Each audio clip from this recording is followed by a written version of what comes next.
7th career start.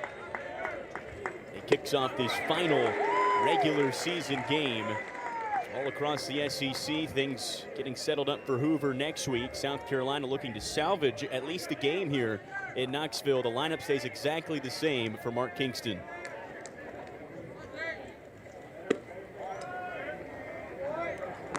No changes throughout the weekend. Austin Brindling once again in the center field spot, leading things off.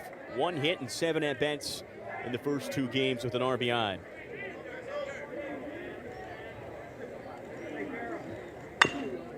Brindling, that's a high hopper. Shortstop way. Dean Curley is there for out number 1. The Tennessee defense that yesterday at times struggled. 4 errors, and in that, Tony Vitello defensively, the only changes that he has made all weekend from a lineup standpoint is in the DH spot. Dalton Bargo gets to start here in game 3. Ethan Petrie kicked off game 1 with a home run back in the first inning. On Thursday, he'll start off his Saturday with the fly ball to Kavares Tears. Quick start for Xander Sechrist. He spent 2 years as the primary midweek starter and was really dominant, and that's where that career ERA is so low. Just so much experience being a starter, and now this year just making that jump up to being an every weekend SEC starter. Yeah, he's been in this piggyback role with him and Nate Snead pretty much as in this number 3 spot. Has held his own, been pretty good. Lefties hit 328 off of him. Righties hit 252 over his last 3 outings. 8 innings pitched, a 281 average, 8 strikeouts, just to 4 walks. Personality for this team ever since he stepped foot as a freshman is Jackson trying to lay down the bunt. He's looking to get aboard. Here in the first, he's 0 for 8 on the series. But Sechrist's seen that role develop throughout his career. Last season, split duties midweek, would come out of the bullpen some, and the thought is this team has gone with veteranship and gone with experience more times than not with their arms, and he's had mixed bag results. So he's had games where he's gone 5+ innings, and then some where he goes through the lineup once.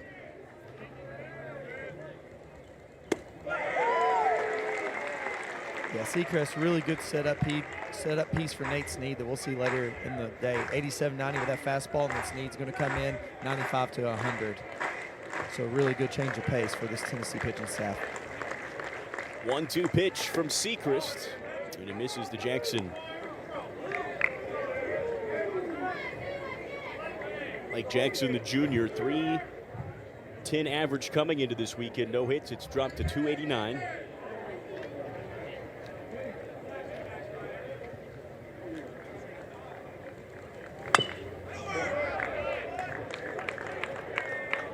South Carolina in both games took an early advantage. 3 runs in the second for South Carolina, but just 3 of their 5 total hits on the night came in that inning. Weren't able to spread it out the rest of the way. Yeah, it's a team that has had a little bit of struggles. They returned 6 position players from last year's team that won 42 games, lost to Florida in the Super Regional. They just haven't been able to piece it together. Messina, Petrie's carried the offense. They just needed guys around them to come up with big hits.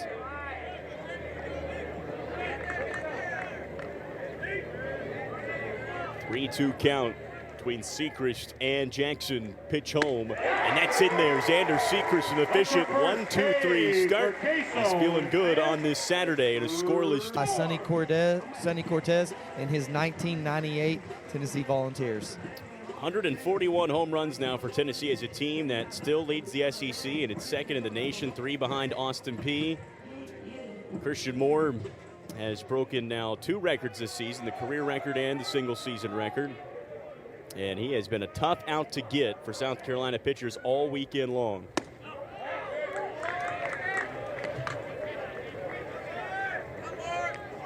Six hits and 8 at-bats, 3 solo home runs in 2 games.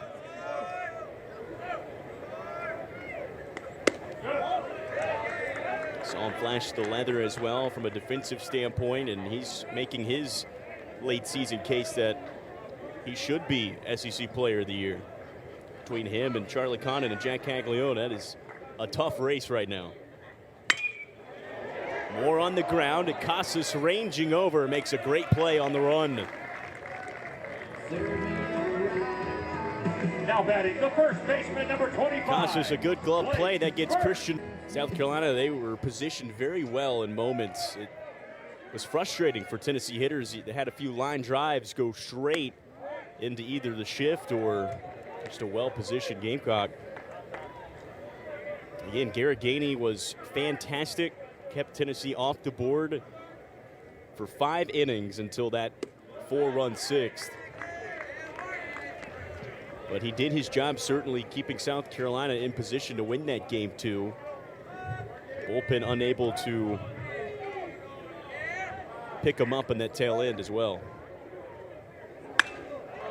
There's Blake Burke, left center way. Long run for Brendling, he's got it. Yeah, the scouting report and the execution for South Carolina was excellent yesterday. Gainey pitched to his strength, got Tennessee to chase some pitches out of the zone. Defense was positioned well. This is going to be a little bit opposite for South Carolina today. Eskew more down in the zone, a lot more ground balls. He's going to really keep this infield active. Billy Amick stands in, 2 outs in the inning, no one on. 3 hits and 8 at-bats in this series. Had an RBI double in game 1, a 9-3 win for Tennessee on Thursday. First pitch, he likes it. Line drive to center. Brendling has it, battling some wind and some sun, and it's a 1-2-3 inning for Dylan Eskew. So nothing going on after 1 here. Yeah, Messina a little out in front and an off-speed pitch, change up out over the zone. Strong enough to drive this ball to left field just in front of Dreiling. Good effort from Dylan Dreiling, able to at least knock it down, keep Messina at first. And the Gamecock cleanup hitting catcher, a hit in each game now, and that's the first for South Carolina today. That'll send up Parker Noland, Knoxville native, 1 for 6 on the weekend. Transfer over from Vanderbilt, a lot of experience in the SEC.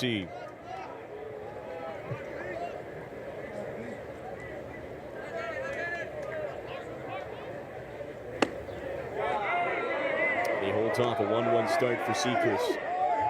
Well, Sechrist is a difficult at-bat, a couple reasons.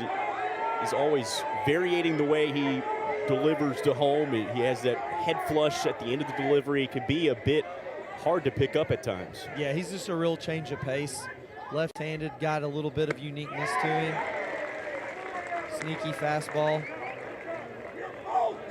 He's having a hard time keeping on the lid.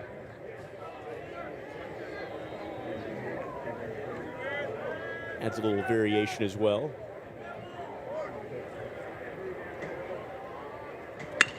That 1-2's on the ground. Tennessee hunting for 2, and there it is. 4-6-3. And that will erase that leadoff single for Cole Messina. Yeah, I couldn't ask for a better bouncing ground ball right here. Moore attacks it up, clean flip to Curley. Curley with the good arm to first base. 2 down.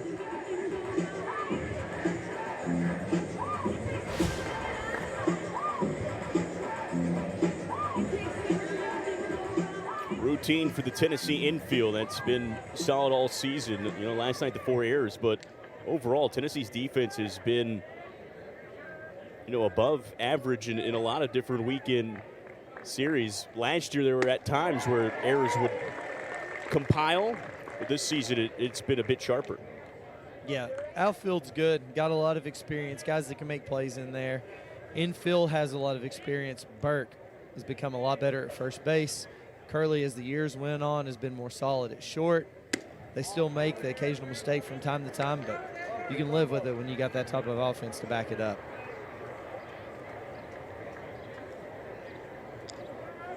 Kenny Jones, his first at-bat in the Saturday regular season finale. 1-1 start with Sechrist. Jones 0 for 7 in this series. He'll look for his first hit. 2 outs and no one on. Yeah, Tennessee typically plays more straight up, except when Sechrist pitches. You're going to see a lot more shifts in the infield today. Jones right field way and veering foul.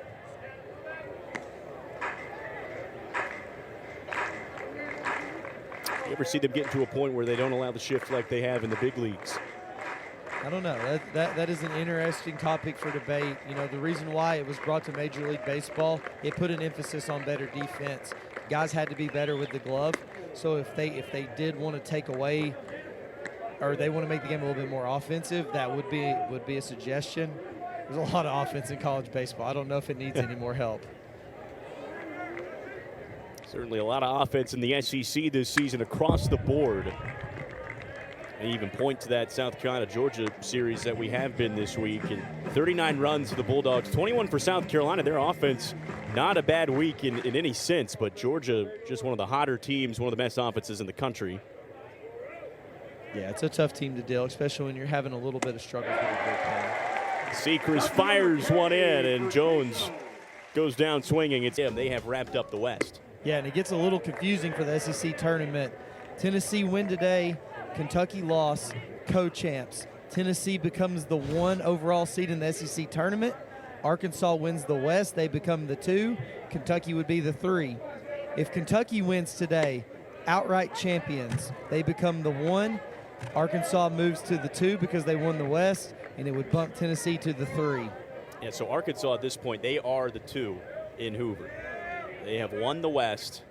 As Dreiling rips one up the middle. Lee Croy positioned perfectly for out number 1. So nothing's going to change with Arkansas at this point. They are not going to share an SEC title with Kentucky. They are locked in at the 2. The question is Tennessee going to be the 1 or is Kentucky going to be the 1? So even though Kentucky has locked up a share, they still have something to play for against Vanderbilt seeding-wise. Yeah, and it's a bit confusing because we kind of separate the East and West when it comes to the tournament selection. We just take the 12 best, but then it comes into play for seeding. It'll be interesting to see what happens with that in the future as we add Oklahoma and Texas in and we get away from the East and West setting. Only going to add more to the complexion of the Hoover weekend. Adding Texas and Oklahoma next year across the whole conference. Right now where it stands, bottom of the 4th in Lexington, Vanderbilt leading 2-1. Try to feed some updates as we go.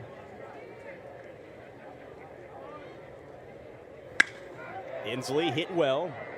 That one traveling deep center field. Brindling back at the wall and caught it right at the track.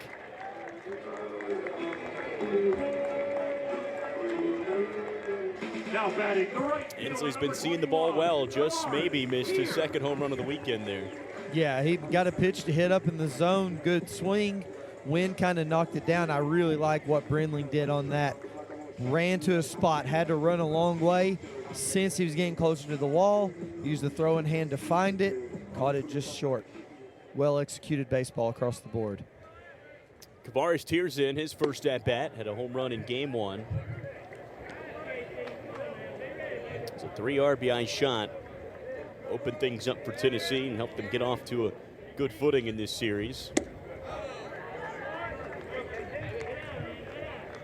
Traditionally has been the cleanup guy for Tennessee. Has moved down now to the 6th hole. Tony Vitello never afraid to shift things up, even though a guy like Tears hitting .335, 16 home runs. Numbers are great, but went through a little bit of a stretch, mix it up, and this weekend he's done well in the spot. Yeah, he dropped in the lineup because he's been battling a little bit of an injury off and on. Missed a couple of days with it, working his way back into being healthy, and it's a tough conference. You know, you miss a couple of ABs, couple of games, and it's very easy for your rhythm to get off, especially when you're facing elite caliber arms on the weekend. 3-1 count to Kavares Tears. Very patient, 35 walks on the season for him. Rips a 3-1 pitch into right field. It's a first base hit for Tennessee this afternoon. Andy, this is the one thing I do like about the shift being a hitter. It's fun to see these guys hit through it. Parker Nolan in a great spot. Tears just blisters it just above his head. I mean, that's what we're talking about. The scouting report, the execution, awesome. Tears hit it just hard enough to get it through. Beats the shift with a hard line drive. Only so much you can do if you're South Carolina in that one. And another 2-out base hit for Tennessee. They had a couple of clutch ones last night. Big part of that 4-run 6th inning that gave them a lead. 3 straight hits with 2 outs. Yeah, and that's the debate with the shift. You talk about it. There's really no set positions, right? When baseball was invented, we got put in left, center, right, short, second, because that's where the baseball got hit. There's no rule for that. That's just how the game started to form. Why would you not start moving around if you start seeing patterns of where guys do make contact and where they put it into play? It would just make sense to move to that area. We were seeing some wacky shifts, especially crazy at the next level. Situations where you got 5 right fielders. It just frustrates. There's mind games with that because it can frustrate the pitcher, right? The pitcher can execute on a good pitch in a blooper that would normally be an out, gets turned into a hit because you've moved a guy. So that's the dynamic to it, right? Like, you're playing numbers, but you also got to build your pitcher too.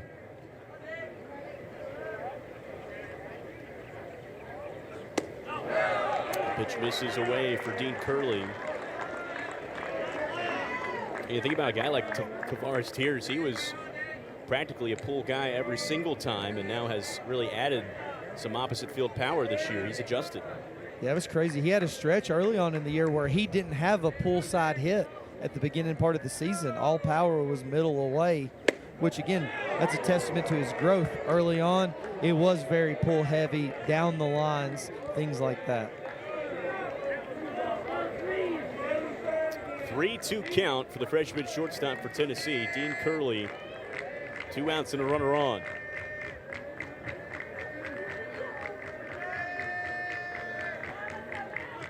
Pitch home, Curley, chopper third base way and foul. Curley 287 average, hasn't got a hit yet this weekend. Is handled being an everyday shortstop in SEC play in year 1 extremely well.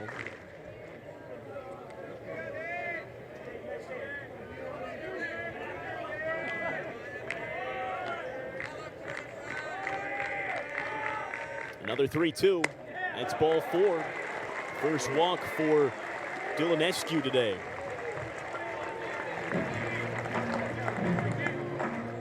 Now batting the designated hitter, number 16, Dalton Bargo. 2 base runners now for Tennessee, and it's going to bring Dalton Bargo up to the plate. Again, another new look DH for Tony Vitello and his staff. 3 different DHs for each 3 games this weekend. Yeah, big spot for Bargo right here. Would love to solidify himself as the starting DH. He's actually second on the team with a .352 average at home this year. So swinging the bat very well at Lindsey Nelson Stadium. He's .284 on the year, 6 home runs and 24 RBIs in his first season at Knoxville from Missouri. Transfer portal kid, again, the DH spot for how good this Tennessee offense is. They haven't gotten much production from the DH, and that is why we're seeing it become a revolving door.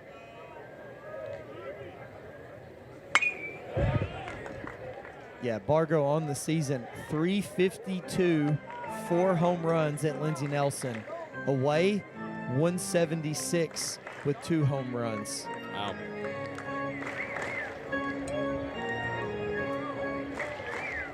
Settles in for his first at-bat on the weekend here at home. Final home weekend of the regular season. Final weekend of the regular season. 0-2 misses. First bit of trouble that Dylan Eskew is running into. Went quick 1-2-3 in the first. Got the first 2 outs of this inning and now having to deal with a pair aboard.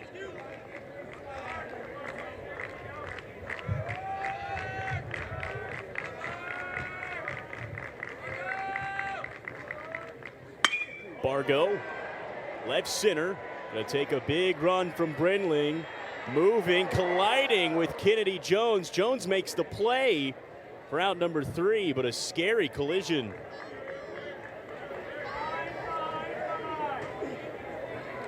They will check on Brenling as he... A loss today could potentially eliminate them in their 17 season stretch of making the postseason. Yeah, an impressive stretch for the Commodores. But again, on the line, there's going to be a few SEC teams with a lot to prove and a lot that they have to gain in Hoover. That's what makes it an exciting tournament. One, it's one of the best conferences in baseball. A lot of talent. You're going to get Charlie Condon, Jack Caglione, and Christian Moore in the same ballpark, same day. But also you got teams fighting basically for their lives to try to keep their season alive. Yeah, you got Ole Miss currently rated as one of the last 4 teams out by D1 Baseball. LSU, Florida, currently out, could potentially play themselves in with a really good weekend in Hoover. Reeves swinging on that off speed. Dalton Reeves will lead things off 7, 8, 9.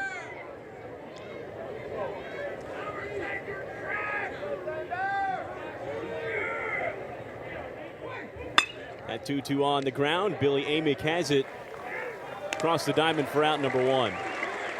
It just goes to show you how hard it is to be consistent in this league. Arkansas has done a good job of that. Obviously, Vanderbilt has been in the hunt for many years consecutively. Tennessee is now, since Tony Vitellis came in, they have remained at the top in the SEC. But you look at an LSU and a Florida in the College World Series final last year, and now at a spot where they're just trying to fight to get back to a regional.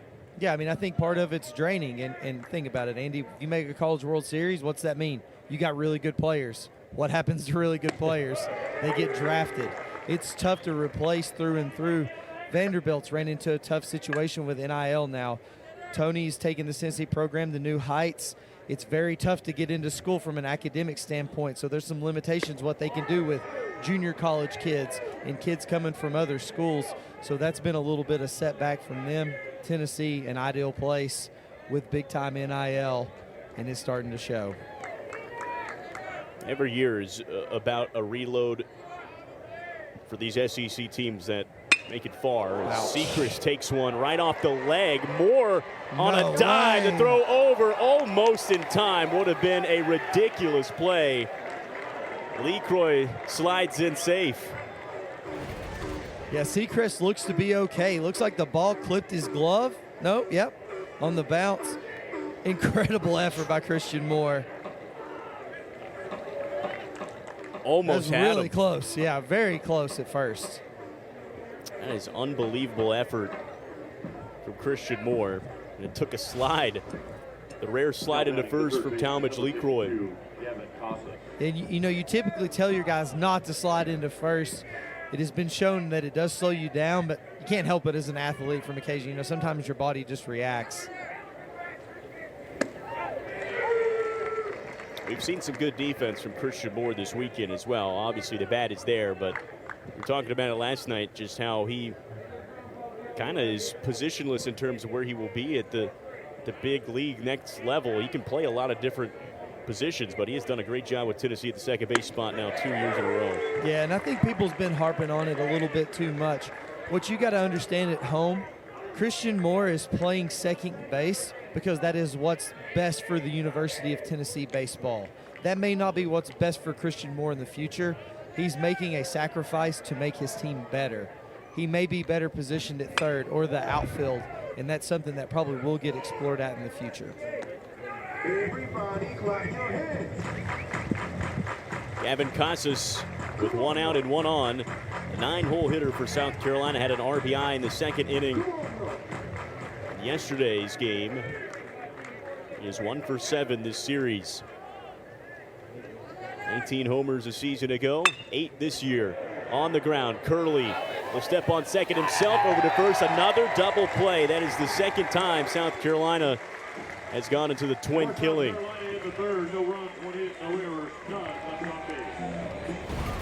Yeah. So maybe a little bit off today. Coaching staff sensed it. He got him through 3 or got him through 2 and going to make the change. Becker will get 9, 1, and 2 to start. So Cal Stark will step in for the first time this afternoon. The Tennessee catcher in the 9-hole. First pitch, it's high in the air. Will it stay around? Petrie ranging over towards Tennessee's dugout, and it's over the net. Stark 0 for 6 at the plate, but has been fantastic defensively all weekend. An energy guy through and through. Took a hit square in the back last night and was firing up his team all the way down to first.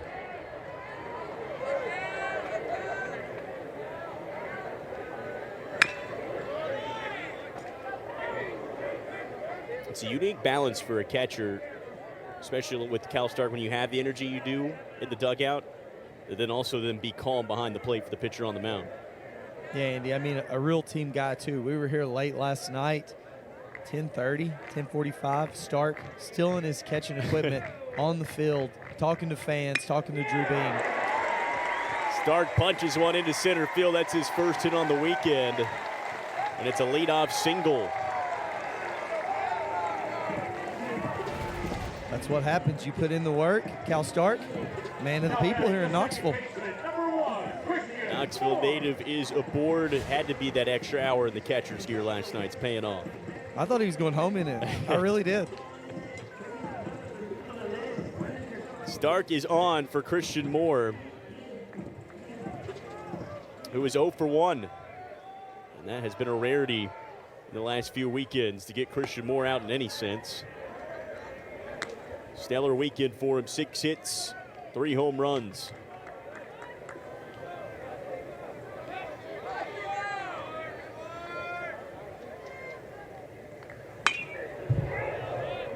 How's that one away? It's been an incredible run, Andy. You know, we've highlighted it. Think about what he's done through this weekend and this stretch. He was the Dick Hauser Trophy National Player of the Month through April. He was the SEC Player of the Week twice. That's unheard of. South Carolina looking to turn 2, and they might get Cal Stark on interference there. And they're going to get Christian Moore. Wow. That's going to be a double play. They're going to say Stark was in the way. He was well in front of the bag. What happens if this is in the middle of first and second? What's the rule there? I don't know. Is there any sort of protection? Can the runner slide at any point, or is it just near the bag? I don't know. They're going to have to go back and look at that one, you know, in the offseason. That's a wild one. You typically don't see that. You see it at the bag, but that one was a couple of yards before the bag. Yeah, I mean, this no knock on the crew, right? Like, I know people love to get upset at the umpires. I mean, that's second base umpire Matthew Wilbanks. He's enforcing the rule how he's told to be enforced. So no hard feelings to him. He's doing his job. I just don't like the way that rule reads. And takes away that leadoff single for Tennessee. Cal Stark go down in the books as a double play. Base is empty now for Blake Burke.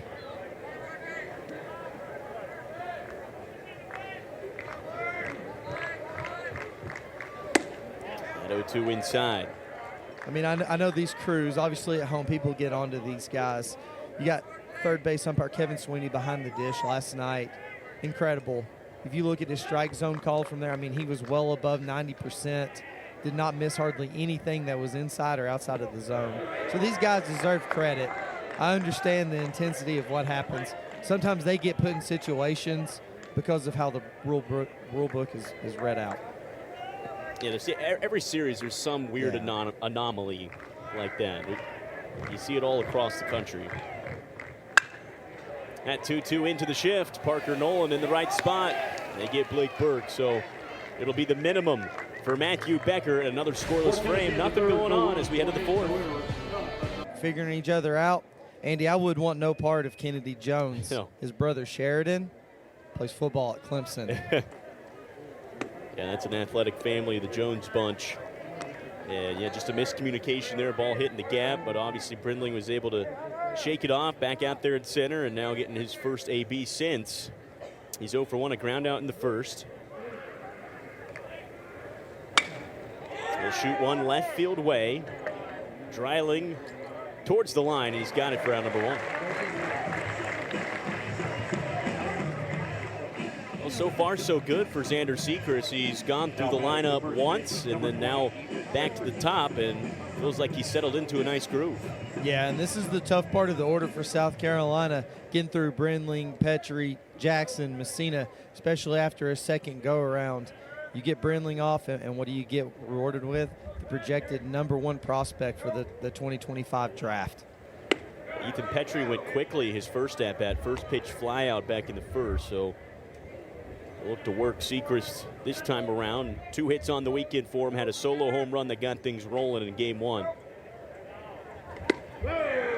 Petrie. A big cut there for strike one.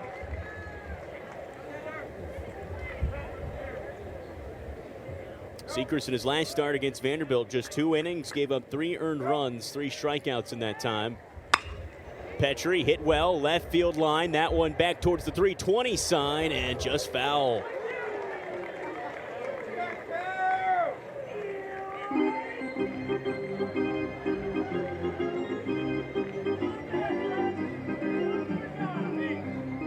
Numbers are good for Petrie, 303, 20 home runs, and 51 RBIs. That comes off a freshman year where he hit 23.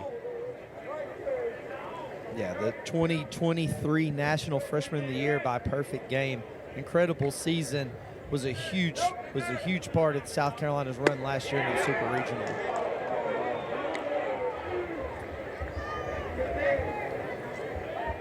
You think about a freshman having that kind of season, just doesn't seem real, but you're starting to see more and more like that. Guys like him and Jack Caglione, guys Blake Burke, Christian Moore coming in freshman years, making big impacts for these types of teams.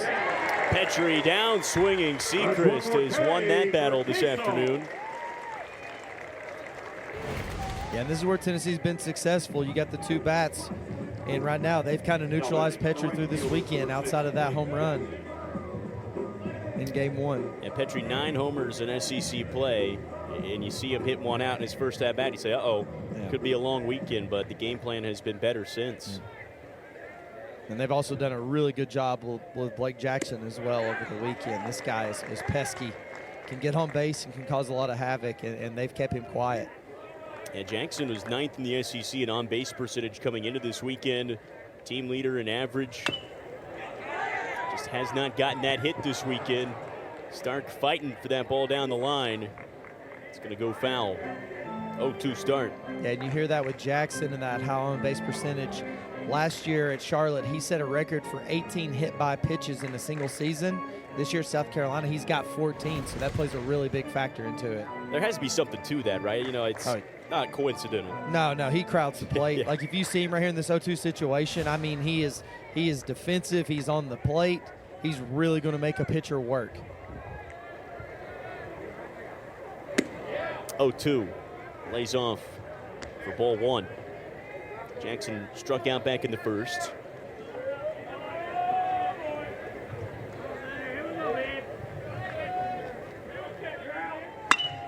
On the ground, Simo called upon at second, and a 1-2-3 for Xander Sechrist. 4 crisp innings for the lefty. It would be a bit different if one's at the beginning, one's at the end, but nope, right on center stage to start your Saturday.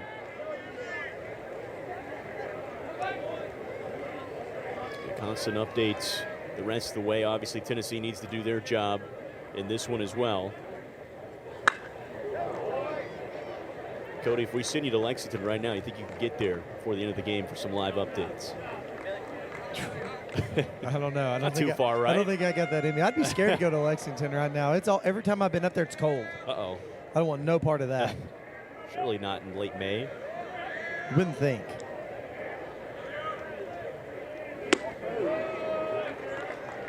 Big cut for Billy Amick, who's 0 for 1 today. Matthew Becker in for his second inning of work. First out of the bullpen for South Carolina. They've got a lot of arms available today, and it appears they're going to use them.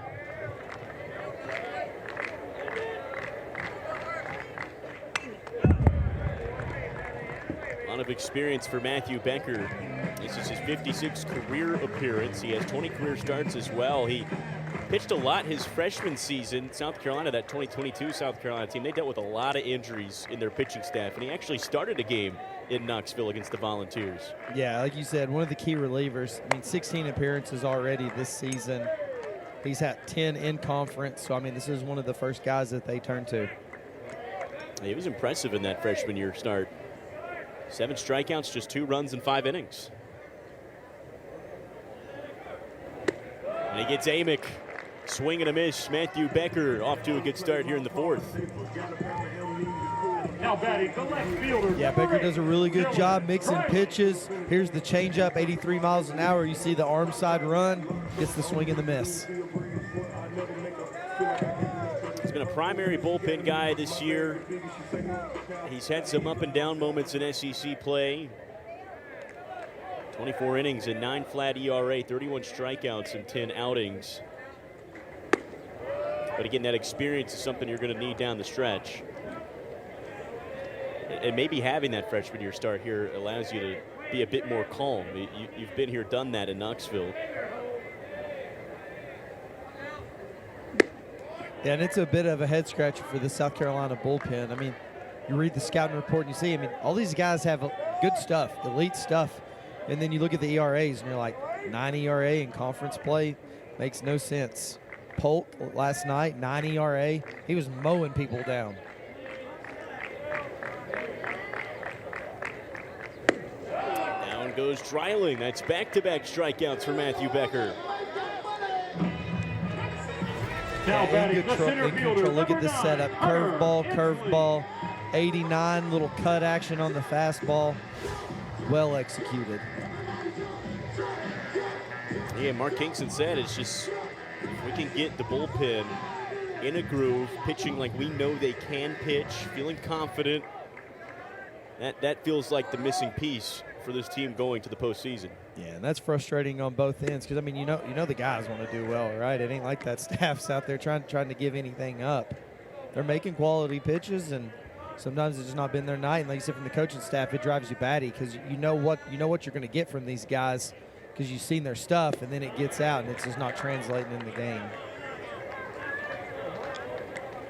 Hunter Inslee in with 2 outs and no one on. He's 0 for 1. He's had an impressive weekend. 2 for 4 at the plate, had the 3-run home run, one of the big moments of last night's win.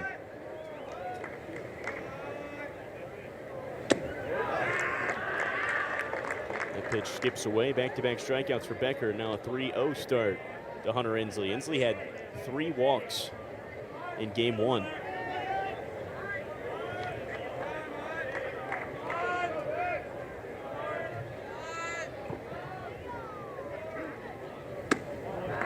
And that's ball 4. 4th time this weekend, Inslee will make the walk to first. Yeah, he's been incredible over his last 8 games, Andy. 409 average, 2 homers, Now batting the only right 2 fielder, number strikeouts 21, to 9 walks now. Pierce. So very patient, seeing the ball well, chasing nothing out of the zone. And we talked about it yesterday, just the development from Inslee from the start of the season to now. And that's how it was last year. It just got better as the season went along, as he got more at-bats. Yep, ended up leading this team in average in conference play last year. Really clutch in some big-time situations, and now he turns it over to the guy that does lead this team. 385 average at home in Kavares Tears. Yeah, Kavares Tears in the 6th spot. That's not a bad look at all. You get to this part of the lineup, and you still got a guy like Tears. Loud single for him in the 2nd. One of Tennessee's 2 hits in this game so far. Yeah, another look. Tears at home, 385, 9 home runs. Tears on the road, 232, 7 home runs.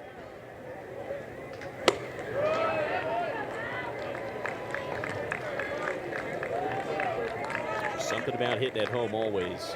Just more comfortable. Yeah, it is a hitter's park, no doubt about it. This offense is built around the structure of this field and how the ball carries. Inslee on the move. Tears is swinging. That's into the gap. Inslee hustling now around 3rd. He's going to head home. It's a 2-out RBI for Kavares Tears. Tennessee leads.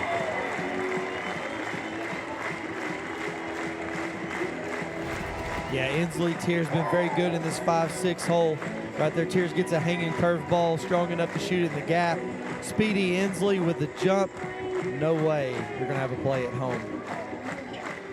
2-out offense for Tennessee. It's what cashed in a big 6th inning last night, and here in the 4th, Volunteers the first to get on the board today.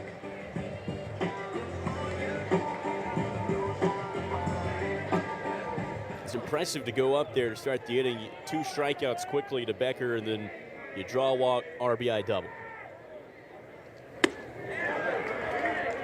Yeah, Yeah, there's just no give up with this offense. I mean, coming into this weekend, we mentioned a little bit there's been a struggle, right? Well, here's the struggle.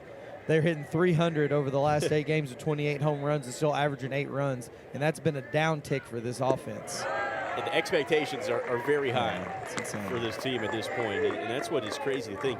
You're number one. You've won 9 straight SEC weekends. You still feel like you're not playing your best. I mean, this team's so hard to beat at home. Tennessee has 196 victories since the start of the 2021 season. That's the most of any Division I program. Currently on the ground, that's out number 3, but Kavaris Tears has lifted number 1 team with a hitter is where that average is at now. That was his 16th home run of the season. And Alexander Sechrist has been a difficult one to figure out for the South Carolina offense. Again, a team that has jumped out in front early both games. They put a lot of pressure on Drew Beam, but not much going on so far to start. Yeah, Sechrist has been doing really well, mixing up pitches, working different parts of the zone. South Carolina looking to make an adjustment here in the top of the 5th. And this is the guy you want to start it off. Messina, Noland, and Jones. Due up here this inning, that's 4, 5, 6.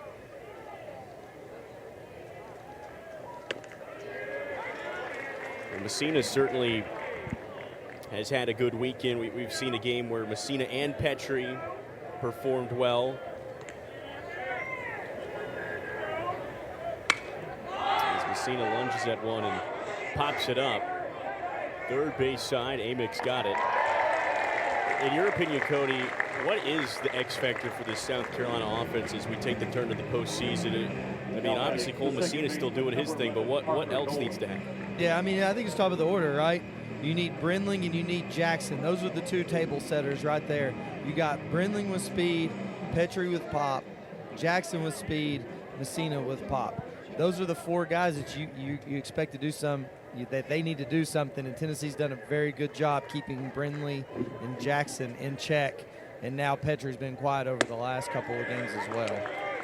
This is an offense that's built with power, but it's also built with, hey, we're going to get on base. And Tennessee, they haven't walked a batter today. They haven't, South Carolina, drawn as many walks as you typically see this team do. Yeah, and I mean, they're kind of waiting on this couple of guys at the bottom of the order. You got Talmadge Lucroy. He's one of 3 Gamecocks with over 100 hits in his career with Messina and Petrie. You got Gavin Cassis down there in the 9-hole. He was the 2023 regional MVP in Columbia. I mean, this guy carried a lot of water for this team, and it's been a little bit of a struggle this year for him.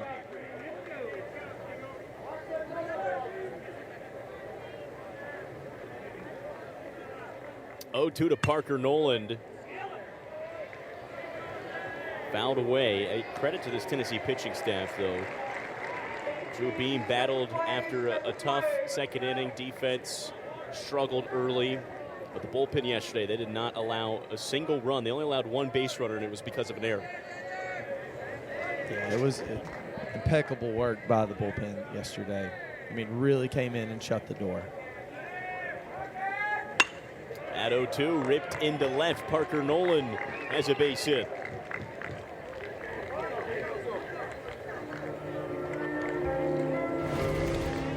Another good swing by Nolan. He's been all over it this weekend, staying on the ball well.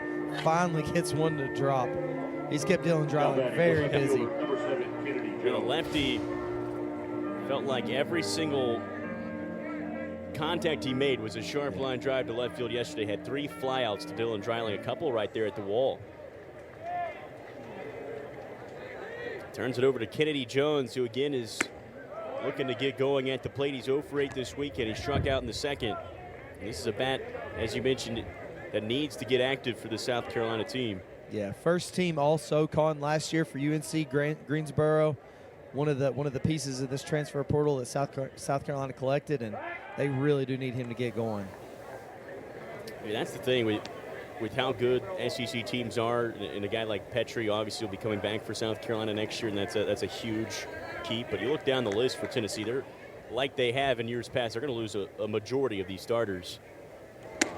Both teams obviously have bought into the portal, and you can reload about as quickly as you could have ever done so in the past.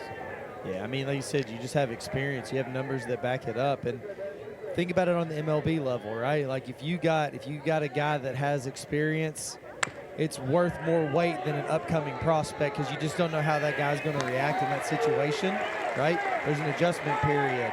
So look like the right call. It's going to make some people unhappy here with what happened a few innings ago.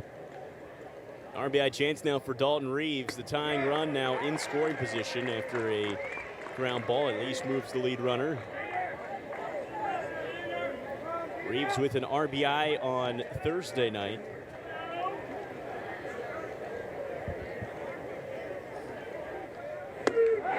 Swings through that off speed. 0-2 now. Sechrist has been really good. Hey, Andy, I heard Tony Vitello. He doesn't really share his opinion to the umpires when he disagrees with a call. Have you heard that before? I have too. We've seen it a lot this weekend. Sechrist trying to put up another scoreless frame. He does. His final regular season home start. Shuts the door and leaves a runner stranded in scoring position. Yeah, the curveball's been working for Sechrist. Here's another one. Series Wildcats won the first two and clinched a share yesterday, so they're going to at least get a claim. But again, the seeding for Hoover is going to be important because Tennessee owns that tiebreaker with their series win in Lexington. Yep, without a doubt. And then, like you said, Tennessee win today, and we get co-SEC champs.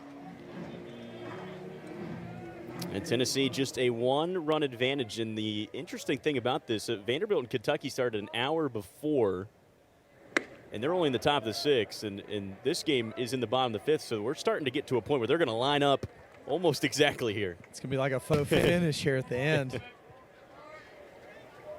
Just intensifies the suspense.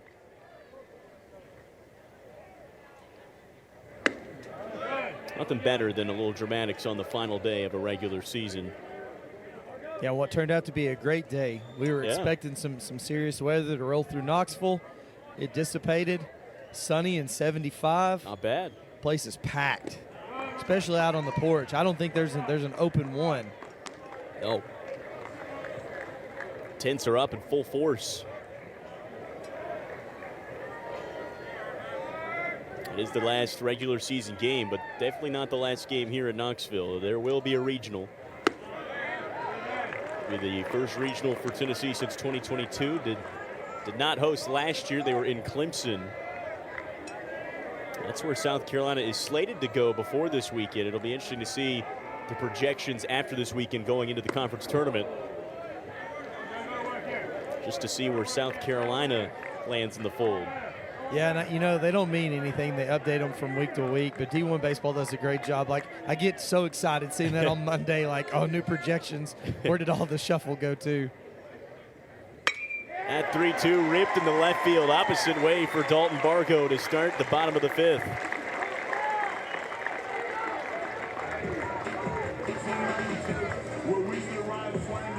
Now batting, the catcher, number 10, Cal Stark.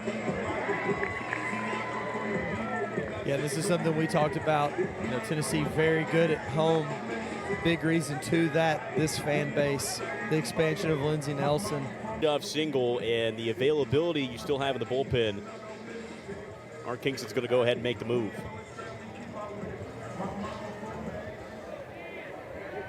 Cal Stark now will work with a runner on and no one out here in the fifth.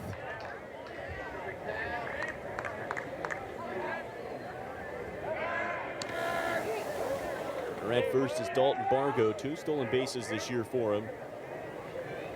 Good leadoff single in the DH spot. Again, that DH is up for grabs for Tennessee. Seen Reese Chapman get a hit in the spot, and now Dalton Bargo. Stark showing bunt there, pulls it away. Stark singled back in the third. It's his first hit on the weekend. He's one of Tennessee 4 hits now.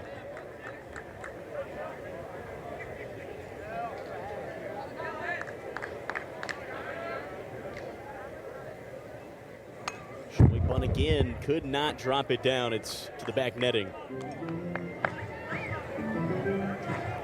Yeah, this is the third time in a short span we've seen Stark struggle with this. Past weekend at Vanderbilt had trouble getting it down. Attempted it last night and now today. All 3 unsuccessful.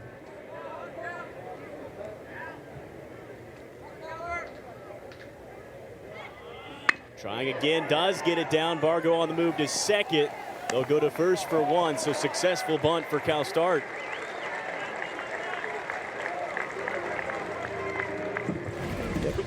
Executed 4 times the charm, right? Gets it down third base where it needs to be. Moves the runner over into scoring position. Now, what happens here? Got to be selective in what you throw to Christian Moore. Yeah, obviously, get the runner in scoring position for your hottest hitter, a guy who potentially could be SEC Player of the Year. He has the numbers to back it up and a chance to drive in a run here.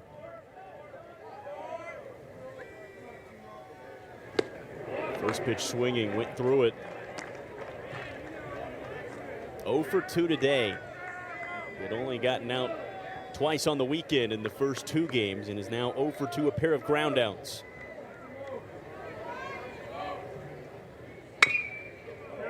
It'll be an 0-2 start. First look Christian Moore gets of Eli Jones, has to inherit that base runner, and now will face the top of this Tennessee lineup.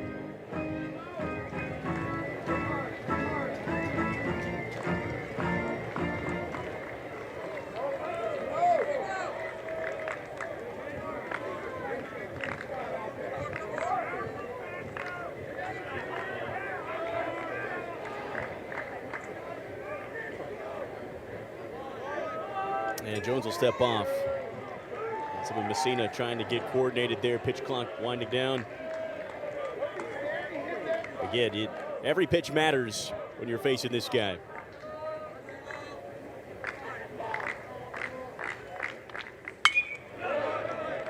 Eli Jones, only 18 walks on the season. That's tied 9th lowest in the SEC.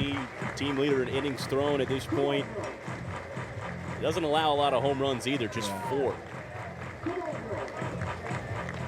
Andrew, are you surprised in the situation that they've been this aggressive to him? I mean, Jones just went right at him. Here's an 0-2. That's low. Yep. First base is open. We talked all week. You know, do you intentionally walk Christian Moore for how good he has been and how much he's made South Carolina pay? This would be a situation where you consider.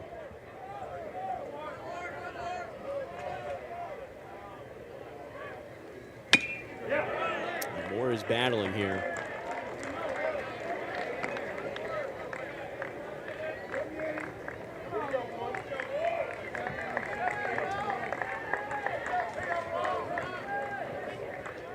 Bargo at second.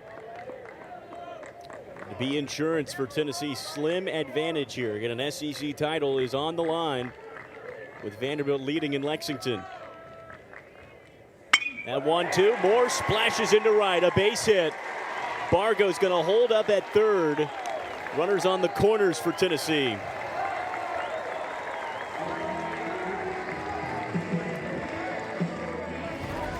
Yeah, finally got a pitch he could handle. Jones looked like he hung a little cutter or something out over the plate. Moore does such a good job going the other way with 2 strikes. Picks up another knock.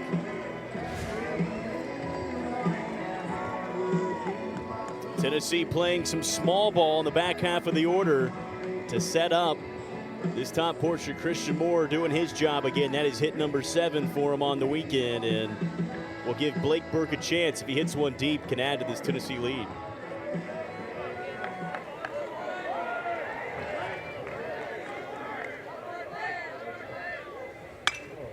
It was the first pitch last night where he ignited a Burke, the mighty grand slam. And that bat flip, he gets a hold of it, he just drops the bat. Like I said, he's got a little Griffey-esque in some of his finishes and how he holds and stuff. Got a little old school to that swing and that action. Counts 0-2. Burke high chopper rushing forward. LeCroy gets by him. Bargo scores. Moore to third. Burke trying to get 2. And they got him sliding in. Check over at Moore. And Tennessee's going to add to their lead.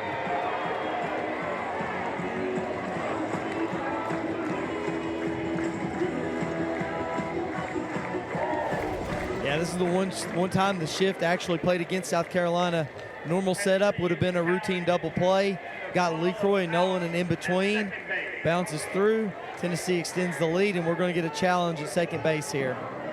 Yeah, it looks a lot closer there on that look. Great angle of it. Tennessee wants the challenge. It's going to go down on the field as Burke is out, sliding into second.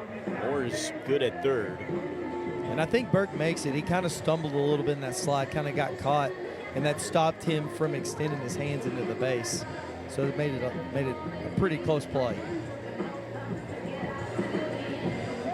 Yeah, tough play for LeCroy on that high hopper. You've got in mind, hey, a runner's going home. Do I even have a chance? Bang. That's about as close as it counts now in the inning as he's tagged down at second. Here's Billy Amick. Christian Moore bouncing around at third. Again, Tennessee, where things stand, would claim a share of an SEC title. Vanderbilt and Kentucky are heading to the seventh. Commodores still lead by 4 runs.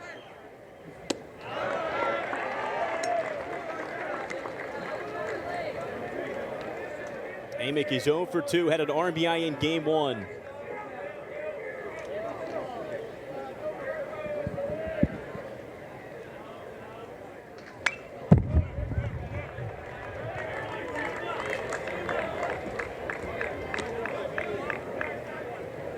Tennessee 2 hits today with 2 outs.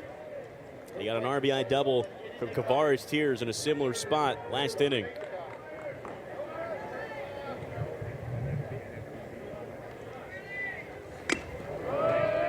Foul tip again from Amick. Count now 2-2. Yeah, on the day, Tennessee 6 for 17, 353 average, 3 for 6 with runners on, 2 for 4 with runners in scoring position, 2 for 6 with 2 outs. Can Amick cash in here in the 5th to extend this Tennessee lead? This is going to be a tough play. Casas on the run. The throw gets away. Christian Moore scores. Volunteers by 3 runs.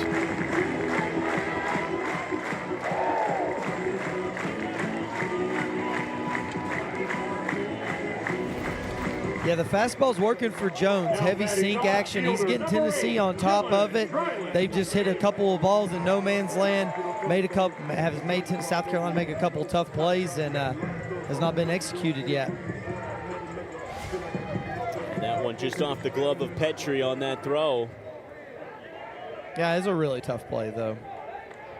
It's going to go down as an RBI single for Billy Amick. Now Amick's on the move, sliding in safely as the ball bounces away. Tennessee has thrown down the bunt. Now they're moving. Yeah, it's smart baseball. You get up 3-0, and like you said, you got a chance to be co-champ. Why not, take some chances, try to get guys running for scoring position, especially with a guy like Dreiling up and what he's done over the last 8 games. He's 0 for 2 today, ground out and a strikeout. A 2-run home run in game 1. He's been one of the more consistent hitters for this Tennessee team. 482 with runners in scoring position. Over the last 8 games, 464 average, 13 hits, 2 homers. Absolutely launches that one, and it's foul, but it went a long, long way.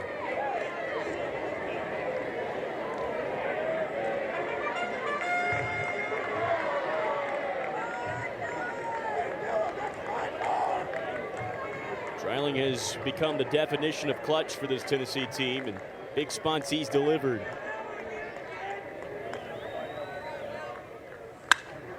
This one left field way. Is it going to stay in the ballpark? Jones gives an effort to it, and it's out. Souvenir.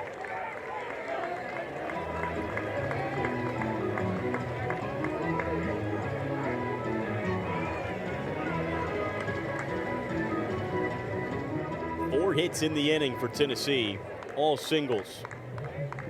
It's been 3 straight. Yeah, and you got Dreiling in the 4 spot for Tennessee. was originally recruited by Frank Anderson to be a pitcher here. Dreiling beats the shift. That's into center field. He's done it again with a runner in scoring position. That scores Amick, and Tennessee keeps piling on. And again, frustration for the shift for a pitcher. Good pitch, would have been a normal routine ground ball. Dreiling goes the other way, extends Tennessee's lead. This top half of the order is no joke. That is 4 straight singles for one, so keep him out there. Matt Williams, the pitching coach. Quick conference with the infield. And just one more out needed to get out of the 5th. It has been all Tennessee here in this inning.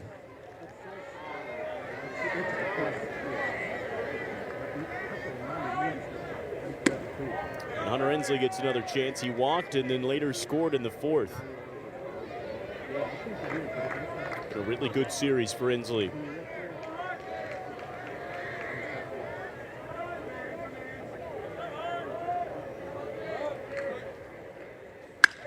Hit well, right field. Backing up is Jackson, a jump. Oh, what a catch into the wall. Out number 3, a big play for Blake Jackson. With the red-hot Georgia team and the #1 team in the country.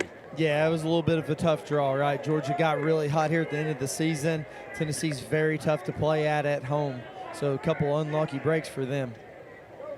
You saw those on-base percentage numbers.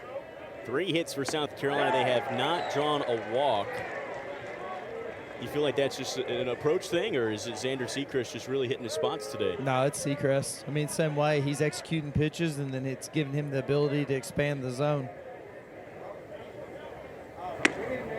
2-1 start. Talmadge Lecroy, the shortstop, will lead off the inning. He singled back in the 3rd. Be Lecroy, Casas, and Brenling. Gamecocks now facing a 4-run deficit. Shot out in the right. Tears in the right position. Have to credit Tennessee. Last week at Vandy, you have 2 big emotional wins, and then you fall short, get shut out on Sunday. You get to that point where, hey, you didn't score until the 6th inning yesterday. Took you a few innings today, but offense has remained consistent. Yeah, I mean, these guys have a lot of fun. You watch BP before the game and stuff, they're joking around, and I mean, that carries on, right? It's a lot easier to bounce back from that one tough start when your daily routine is always the same and they're upbeat, picking up each other. Casas, that's a rope and a base hit, his 2nd on the weekend. And much needed here for South Carolina if they want to get things rolling. Yeah, good swing by Casas. Again, another bat. South Carolina needs to get going, especially in the bottom part of this order. Good swing. They would love for this to jumpstart him going into the SEC tournament. And the problem for South Carolina, they've had 2 double play balls really hurt the singles they've been able to get. That's their 4th hit, and 2 of those hits have been erased on the double play ball right after. And a pinch runner in for Casas. So Casas in the 9 hole. He will be switched out. That's going to be Will Tippett, the sophomore, over at first.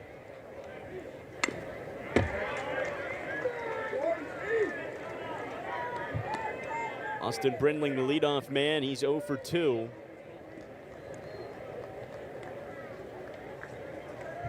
Tippett, 13 stolen bases, a lot of speed. We'll see if they move him.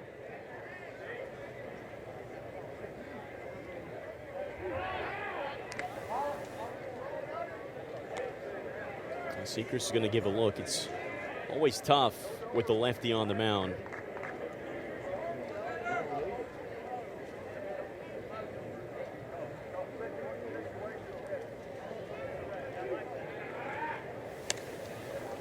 And they're not going to let Tippett get much breathing room.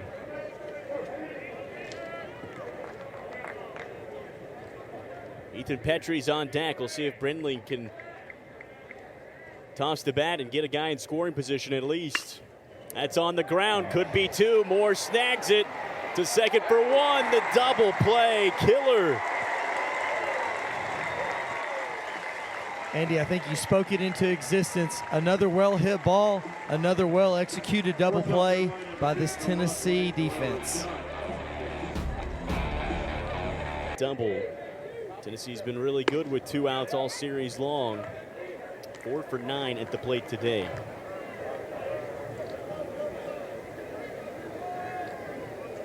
Two hits today makes it now 4 on the weekend for Tears. That one ripped, but right at Nolan, right in the shift.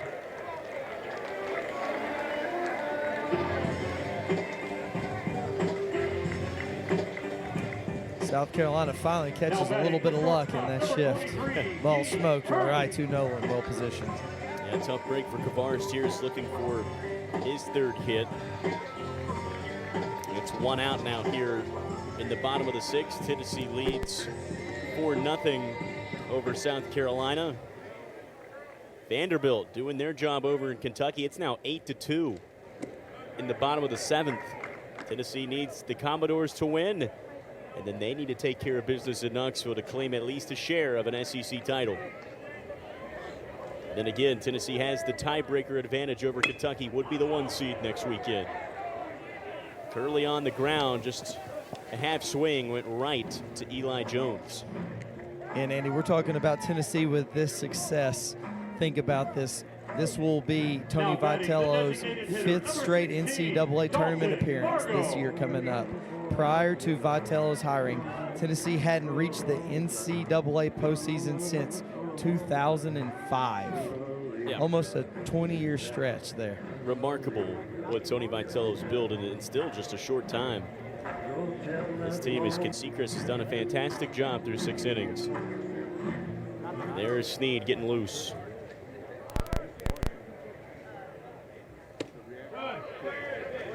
Maybe the message is Dalton's take a few pitches here. Probably at least taking a strike. No first pitch swings. Yeah.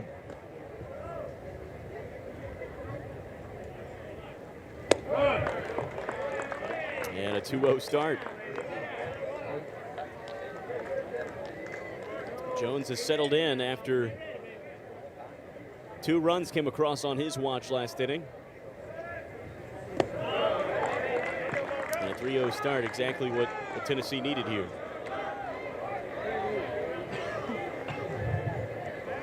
Snead has been fantastic out of the bullpen. Chance for him to shut down this weekend series.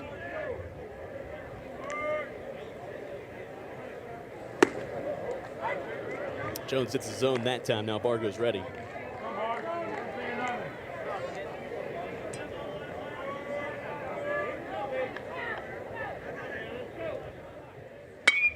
Ripped right field, and again Tennessee has beaten that shift.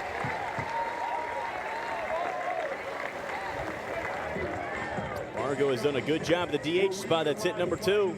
Now batting the catcher, number 10, Cal Stark. It's been a very good day for Dalton Bargo. He's looked very comfortable at the plate. 2-hit game at the right time where Tennessee needs a DH to step up. Now Cal Stark, who also has done his job as well. A single in the 3rd and then crucial sacrifice bunt in the 5th.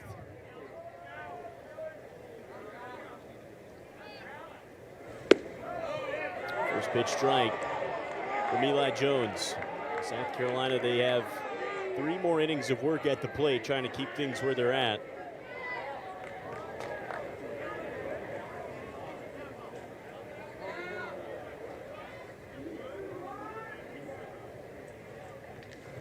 Off speed. Now Stark will have to battle back.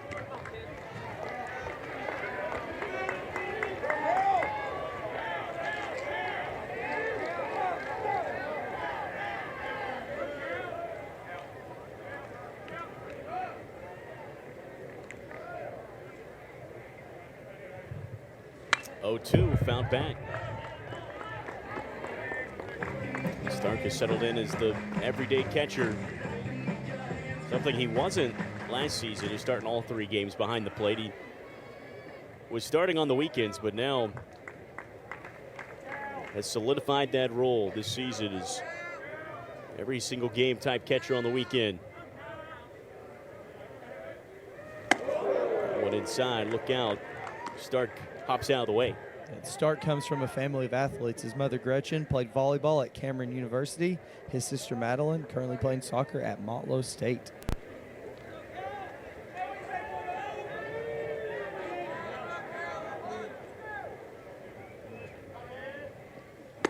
One-two start goes down swinging, so Jones. Carolina 4 for 19, 211 average, 4 strikeouts, no base on balls, no hits with runners on, no hits, runners in score position, and no hits with 2 outs. Very impressive.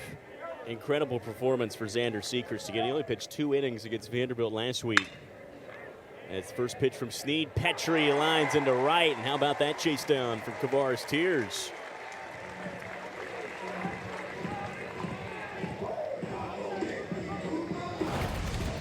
Yeah, first pitch 99 miles an hour, smoked off the bat.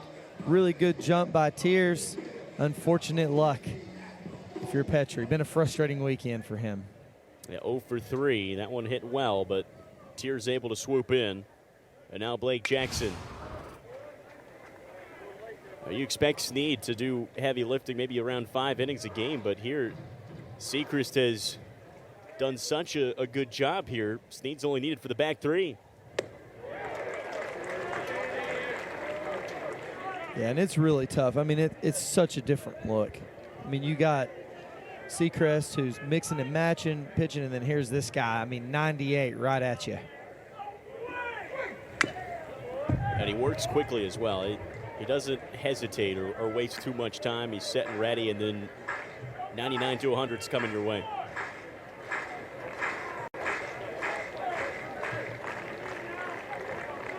Counts 0-2 to Blake Jackson.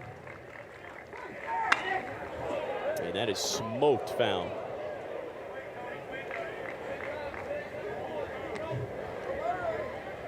Everybody clap your hands. Come on, girl.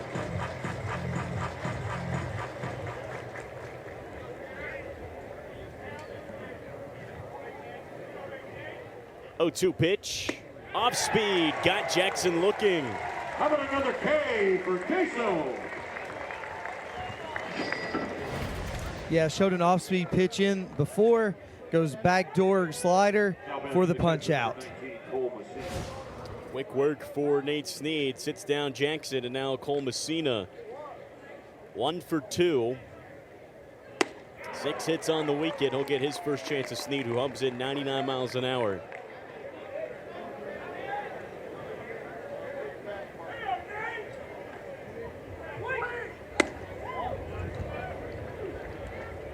Snead tied for 3rd in the SEC total wins. He's 2nd in ERA, 2.57. That's only below Hagen Smith, who may have locked up SEC Pitcher of the Year.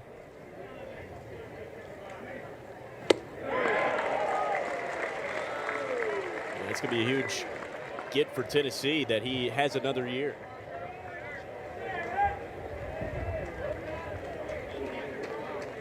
One-two, Snead working quickly. Misses on that 100-mile-an-hour fastball. Yeah, Snead's a little bit of a rare breed. I mean, 100 miles an hour, you think backhand closer, and this guy can extend it out to 4 or 5 innings if need be for Tennessee. 2-2, off speeds on the ground. Amick has it. And a good scoop from Burke closes the inning. Nate Snead, very effective. 1, 2, 3. All right, fans, that's 3. Just to think about all this production and it being at the top part of this order, it's been a special year. That's the thing about Christian Moore. A big part of that 2022 team that was #1 for most of the season. Provided some big moments as a freshman. Him and Blake Burke were going back and forth the DH role. And then last year, obviously asked to be everyday characters in the lineup, and there's a lot of pressure with that. You're one of the lone 2 guys returning, and pressure's on you to be providing every day where you weren't as a freshman, and there were times where both Blake Burke and Christian Moore struggled in SEC play.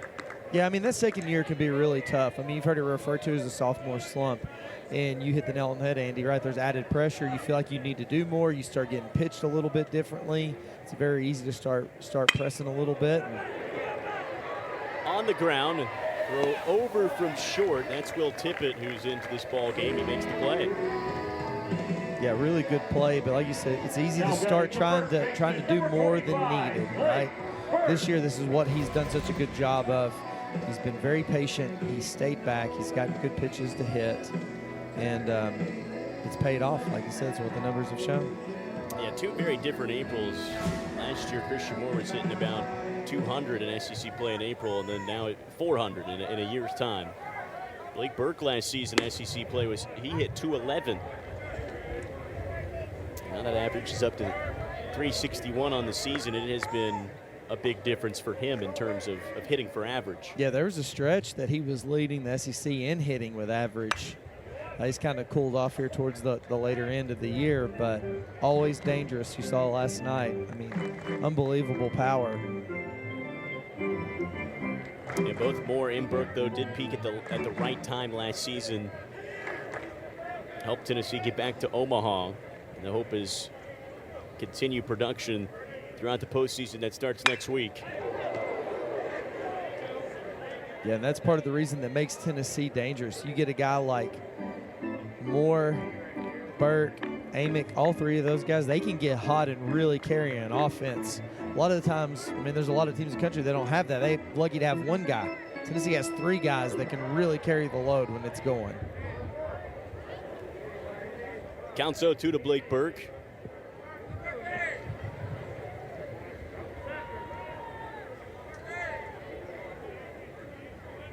Veach comes together, off speed, rolled over. Tippett is busy since stepping in at shortstop.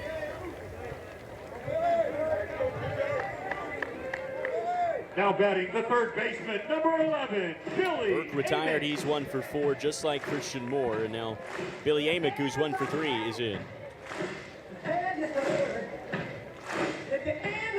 Top 8th in Lexington. Vanderbilt leading Kentucky 8 runs to 3. Wildcats able to get one back in the bottom of the 7th. And again, it's not just a win for Vanderbilt. It helps Tennessee out. Vanderbilt needs this win as well. The difference between 13 and 7 in the conference and 12 and 18, that feels like a big difference. Yeah, it's needed about more than anybody right now because, like you said, that threshold, 13 wins in the past, that's been the borderline number to get you into postseason play. There's not been any teams that I'm aware of that has made conference or has made postseason with 12 wins in SEC play. Messina slow moving after that ball ricocheted off his mask. He is all good.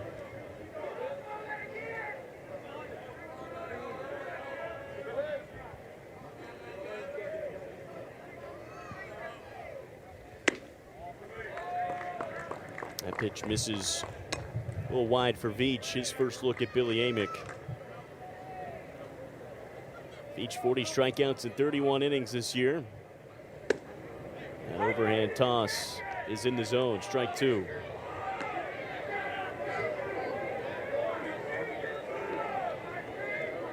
RBI single for Amick last at bat.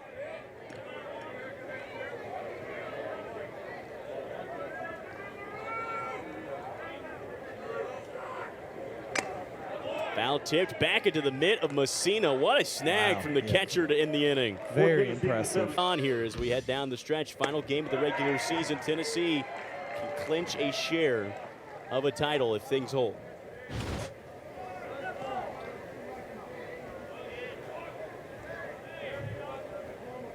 So run in the 4th. Kavares Tears RBI double, and then 3 runs for Tennessee in the 5th.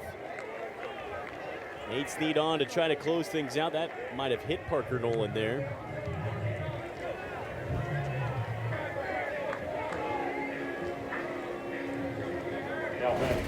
Yeah, 98 mile an hour fastball in on the plate.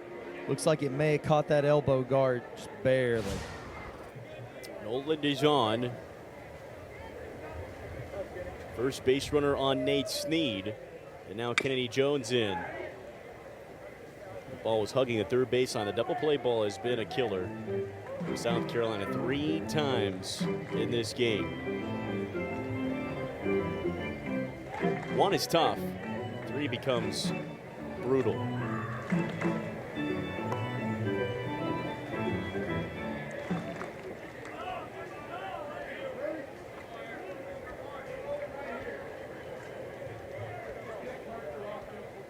Jones is 0 for 2 today.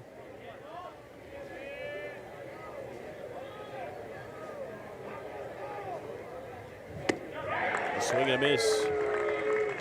Slider from Snead. Score update across the way. Tennessee Lady Vol softball 12-0 lead or 12-0 win over Virginia in regional play.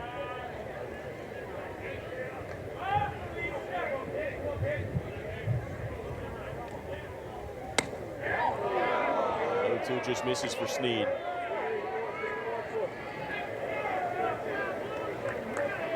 Postseason action for spring sports nearly across the board. This is the final day of the baseball regular season. And 1-2, Snead wins the battle on Jones for out number 1. That's one more K for Queso.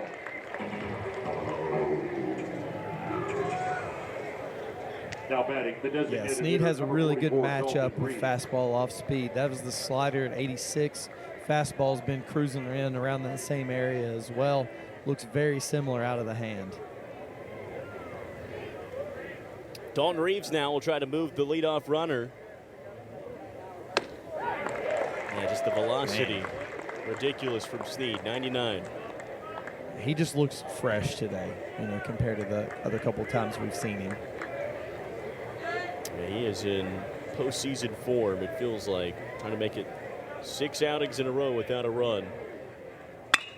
That's a rip from Reeves into right field. It'll be 2-1 now for South Carolina. Tiers has got a cannon. Well, there was no chance. Nolan will have to stick at second.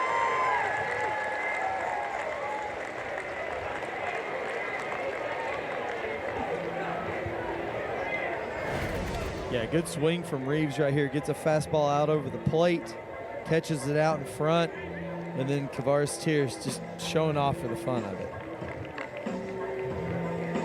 Frank Anderson out to have a word with Snead. He's hit it last Sunday.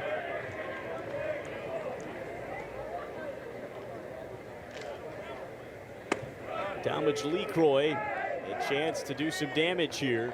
South Carolina being held scoreless in the run column.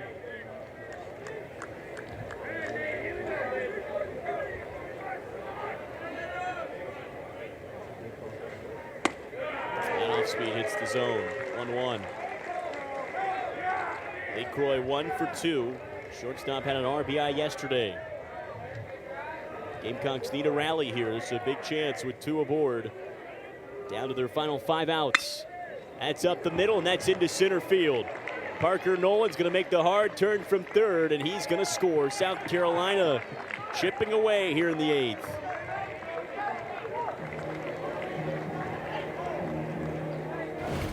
Yeah, a couple really good swings here by LeCroy and Reeves. Another fastball out over the plate, hitting the right spot, gets South Carolina on the board 4-1.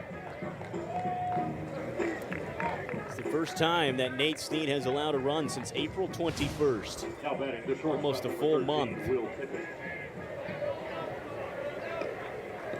This bottom half of South Carolina's order getting things done. Cal Stark out to talk with Snead, and Tennessee's getting that bullpen for Gavin Casas after he singled in the 6th. This will be his first at-bat of the weekend.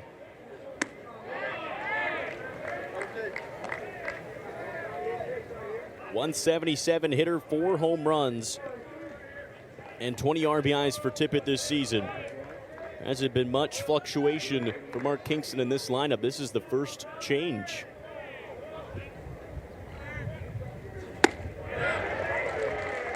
And it comes in what feels like a necessary spot for South Carolina. Again, trying to salvage this series and walk away with the win before you go to postseason and avoid another sweep.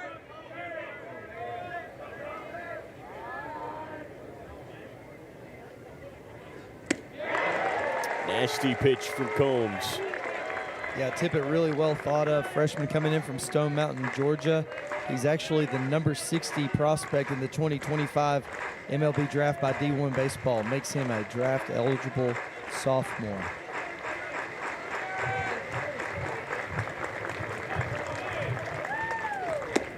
Have 1-2 misses from Combs.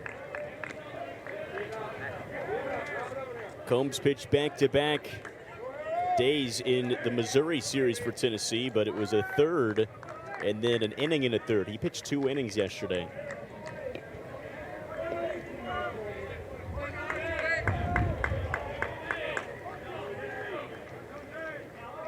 Look back at second. That 2-2 is in there. Combs sits down Tippett for out number 2. Yeah, here's the curveball, 76. Starts at your shoulder, gets him to buckle, gets strike 3. Again, Benke and Combs were fantastic following Drew Beam yesterday. Only allowed 1 base runner, and it came off an error. This is a huge at-bat in this situation right here. What can Brindley do for the South Carolina offense? Ethan Petrie on deck. Brindling is the tying run at the plate here in the 8th. If he's able to get on and can allow Petrie a chance to change the trajectory of this game. Brindling 0 for 3.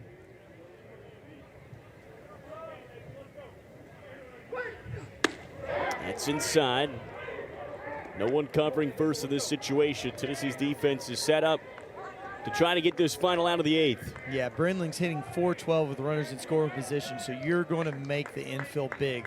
Try to keep something in front of you. Righty-lefty matchup here. Pitch from Combs misses low and inside.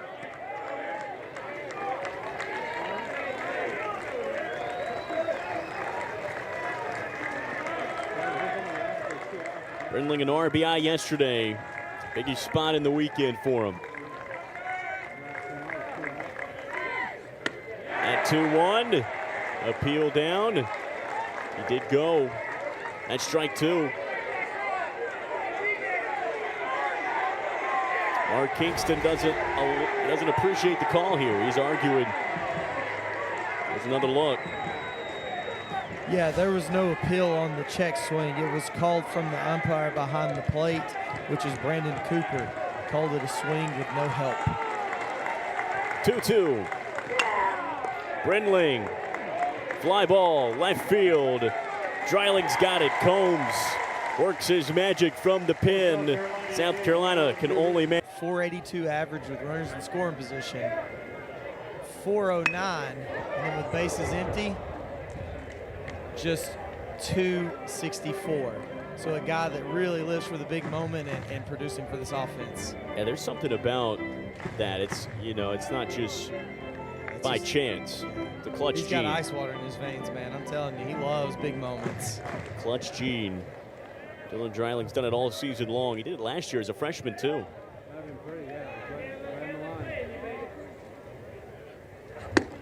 He tried to sneak a bunt down the third base line. It was not successful, and now an 0-2 count.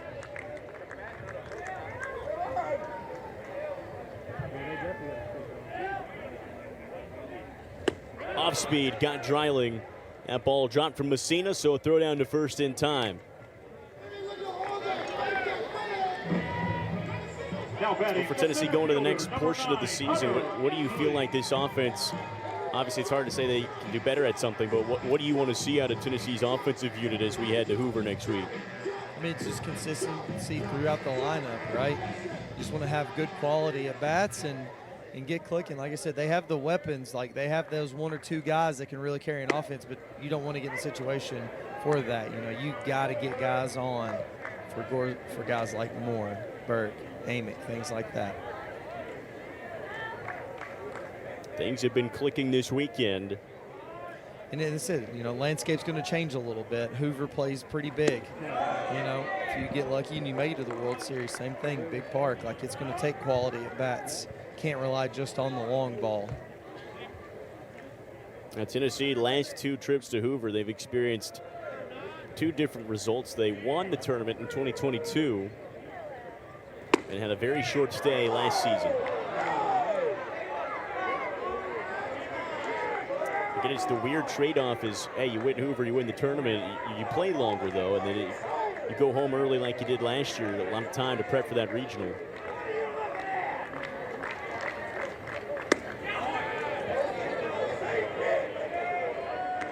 Yeah, the bonus for them going into this year, like I said, regardless of being this 1-3 or a 3 seed, more than likely going to get A.J. Russell on the mound in postseason play, get him adapted to being back out there again, because he is going to play a pivotal role at some point for Tennessee to be successful. That ball soars to the backstop. 3-2 count coming up.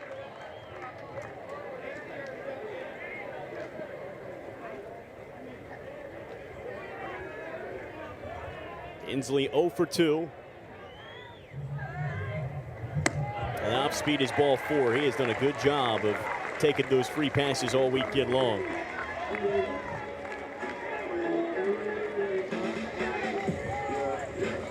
Mark Kingston looking on, trying to get his team to the 9th. Chris Veach, 1, 2, 3 in the 7th. And we'll deal with Kavar Sears, who has been swinging a heavy bat today. He's 2 for 3 in that 1 out hard line drive to second base last time around.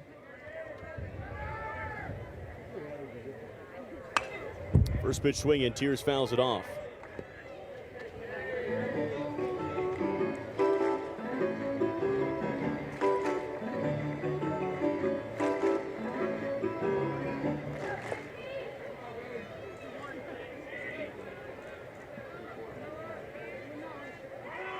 Runner on the move, throw down from Messina. Inslee did not beat it out. Messina nabs him on the move.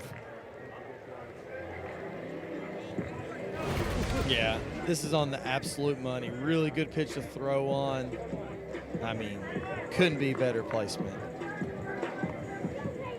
Throw perfect tag right there, and Inslee caught down, and now no one on for Tennessee. 2 outs. And Tears, another foul tip into the mid, and Messina showing off now. Yeah. He's locked in. No foul tip is safe.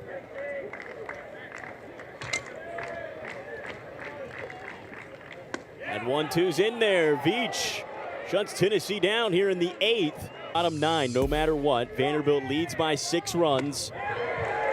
And so if Tennessee's able to shut the door here with Aaron Combs, you can't say it yet, but it puts them a half inning away. It is the heart of this South Carolina order. Ethan Petrie, Blake Jackson, and Cole Messina. Combs has been so good this weekend. Have to credit the Tennessee bullpen. And these Tennessee pitchers. Xander Sechrist may be the best start of his career today. Yep. Simply incredible.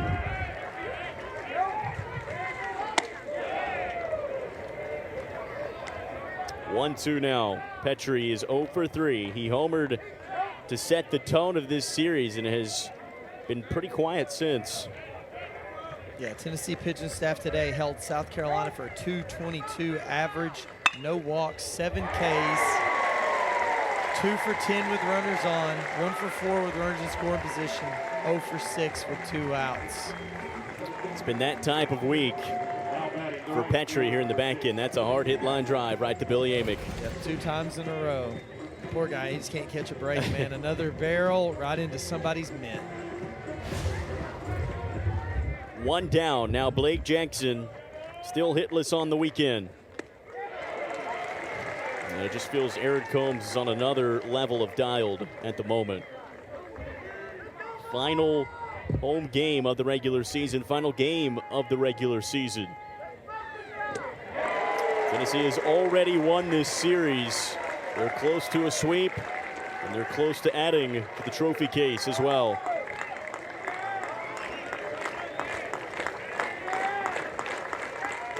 At 0-2, Combs sits down Jackson. 2 up, 2 down here in the 9th.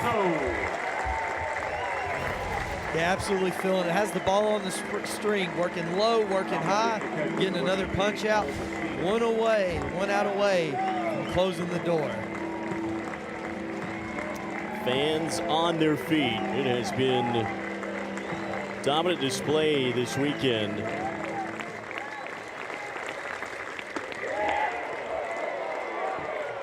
Seven home runs the first 2 games, a bit of small ball, led by a dominant outing from Xander Sechrist.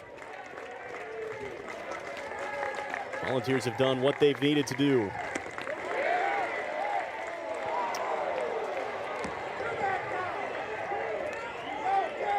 The final test potentially here has been the toughest test all weekend long with Cole Messina.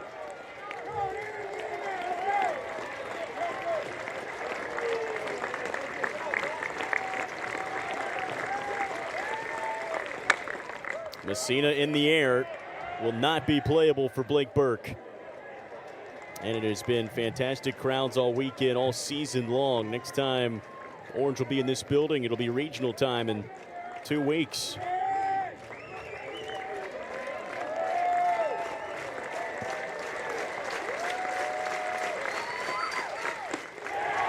Two. Vanderbilt has added 2 more runs in the 9th. They lead by 8, and Tennessee in position to share a title.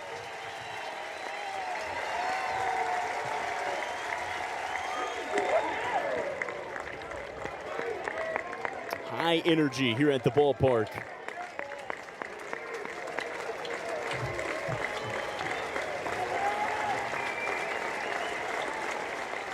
Full count. On the ground and foul. Almost extra bases there for Messina.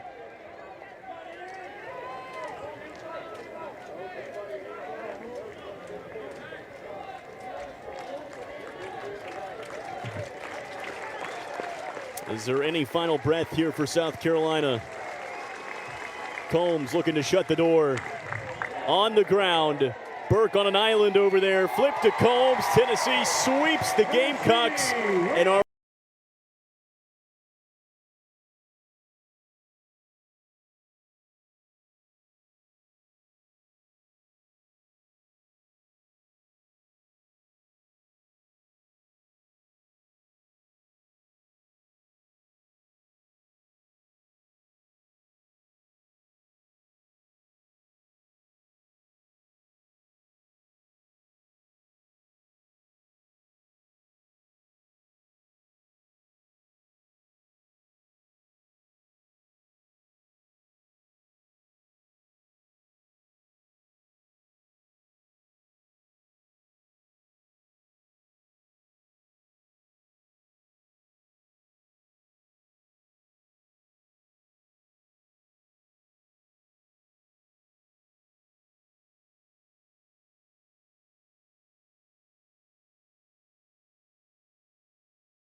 last Sunday.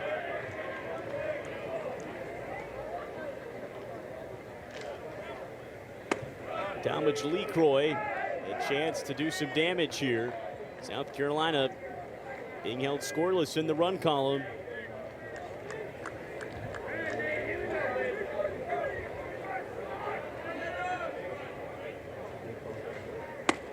And off speed hits the zone. 1-1.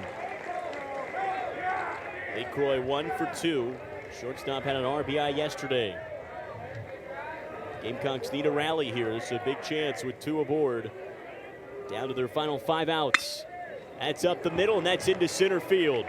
Parker Nolan's going to make the hard turn from third, and he's going to score. South Carolina chipping away here in the 8th.